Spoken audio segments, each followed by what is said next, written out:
आज मुख्यमंत्र्यांचा पुतळा जाळला, कशा प्रकारे आंदोलन केलं?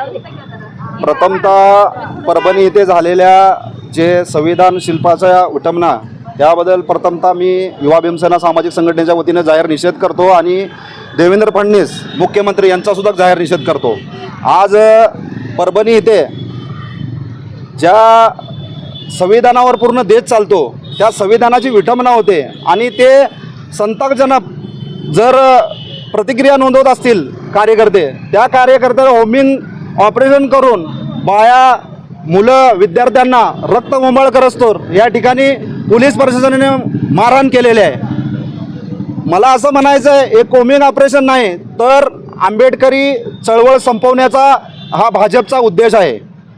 आज त्या ठिकाणी 50हून अधिक विद्यार्थी असेल, महिला असतील, यांना आरोपी बनवण्यात आलेला आहे। आज ज्या बाबासाहेबांनी ही घटना लिहिली त्या घटनेचा जर अपमान होत असेल तर आम्ही कदापि गप बसणार नाही। आम्ही याच्या पुढेही उग्र पद्धतीचं आंदोलन या महाराष्ट्रामध्ये करू। आज कशा प्रकारचं आंदोलन केले? देवेंद्र फडणवीस मुख्यमंत्री यांचा पुतळा जाळून आम्ही आंदोलन केले। कारण का की ही जे बाप आहे ते त्यांचं एक स्टेटमेंट होतं, ते म्हणतात ते मनोरुग्ण आहे ज्यांनी ही घटना केली।